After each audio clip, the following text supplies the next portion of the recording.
વડોદરા શહેરમાં અસામાજિક તત્વો ફરી એકવાર બેફામ થયા હોય તેમ પાણીગેટ મુખ્ય માર્ગ પર તીક્ષ્ણ હથિયાર વડે હુમલાની ઘટના સામે આવી હતી। સમગ્ર મામલે પાણીગેટ પોલીસ મથકે ગુનો નોંધ્યા બાદ પોલીસે વધુ કાર્યવાહી હાથ ધરી હતી। બનાવ અંગે પાણીગેટ પોલીસે હુમલો કરનાર 3ની ધરપકડ કરી હતી। વડોદરા શહેરમાં અસામાજિક તત્વો બેફામ થયા હોય તેવા બનાવ અવારનવાર સામે આવ્યા છે। પાણીગેટ મુખ્ય માર્ગ પર તીક્ષ્ણ હથિયાર વડે હુમલાની ઘટના ફરી એકવાર સામે આવી હતી। રવિવારની મોડી રાત્રે લગ્ન પ્રસંગમાંથી પરિવાર સાથે પરત ફરી રહેલા હિતેશ કહાર પર અસામાજિક તત્વોએ હુમલો કર્યો હતો। તલવાર અને ચાકુથી હુમલો કર્યા હોવાના આક્ષેપ હિતેશ કહાર કરી રહ્યો છે। હાલ હિતેશની હાલત નાજુક હોવાથી તેને સારવાર ખાનગી હોસ્પિટલમાં ખસેડવામાં આવ્યા છે। હિતેશના જણાવ્યા મુજબ પોલીસમાં તેણે આ મામલે ફરિયાદ કરી અને જે રીતે પોલીસે અસામાજિક તત્વોને હવે પાઠ ભણાવી રહી છે એવી જ રીતે આ અસામાજિક તત્વોને પાઠ ભણાવી જોઈએ છે। જો કે સમાજમાં કડક દાખલો બેસાડવો જોઈએ તેવી માંગ હિતેશ કહારે પોલીસ તંત્ર સમક્ષ કરી છે। મારામારીની ઘટના બનતા જ પોલીસે ગુનો નોંધ્યો છે। બનાવ અંગે પાણીગેટ પોલીસે હુમલો કરનાર 3ની ધરપકડ કરી। સમગ્ર ઘટના શું બની છે અને હવે ઇજાગ્રસ્ત હિતેશ કહારની શું માંગ છે, સાંભળો હિતેશ કહાર પાસેથી। મેં મારી વાઈફને મારા છોકરાને લઈને ઘરેથી નીકળ્યો પાણીગેટે લગ્નમાં ગયા હતા। મારા ઘર પાસે લગ્ન હતું। ત્યાંથી અમે લોકો મારી વાઈફને છોડી દીધું। મેં ત્યાં ઊભો રહ્યો। ત્યાંથી નરેશ ઉર્ફે લાલી ત્યાંથી ગયો।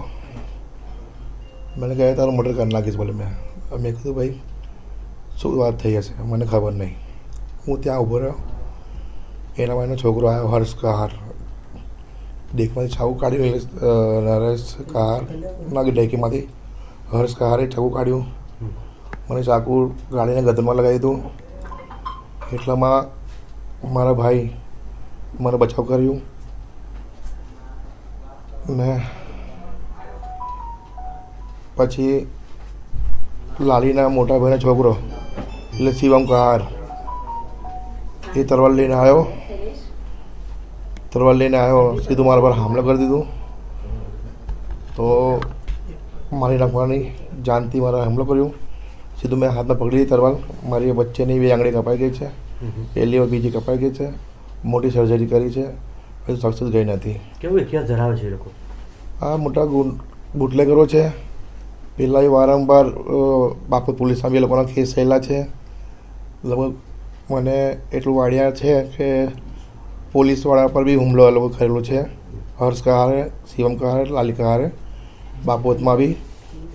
ને આ લોકોની હું પીઆઈ સાહેબને, કમિશનર સાહેબને, સીપી સાહેબને વિનંતી કરું છું કે આવા ગુંડાઓની જેવી તમે રેલી કાઢો છો એવી રીતે સાહેબ મારી એક ઉમંગ છે કે હું ગરીબ માણસ છું, હું મીડિયમ ઘરનો માણસ છું। મારી ભાઈની છોકરાને હું કમાઈને ખવડાવું છું।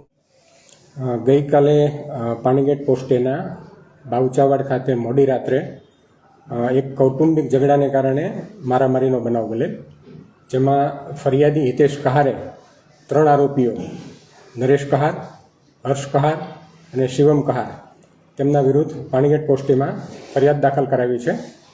જેમાં મારામારીના બનાવમાં ચપ્પુ અને તલવારનો પણ ઉપયોગ થયેલો। 3 આરોપીઓને અત્યારે અટક કરી લેવામાં આવેલ છે।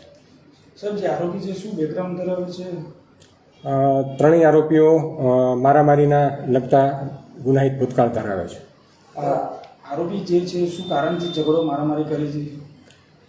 જૂનો ઝઘડો છે, કૌટુંબિક કારણસર આ ઝઘડો થયેલો છે। તપાસ ચાલુ છે। સર, આમાં કૌટુંબિક કારણ એટલે કંઈક થયું જે તે સમયે ઝઘડો થયો એની પહેલાં કોઈ થયું તો અડધો કલાક પહેલાં કેવું કશું? ના, એવું કોઈ હજુ તપાસ ચાલુ છે, હજુ કોઈ જાહેર થયું જાણવા એવું મળ્યું છે કંઈક છેડતી કરી હતી કે એવું કશું થયું હતું જ્યારે પ્રસંગ હતો જે તે સમયે? ના, એવો કોઈ બનાવ હજુ ધ્યાનમાં આવેલ નથી, તપાસ ચાલુ છે।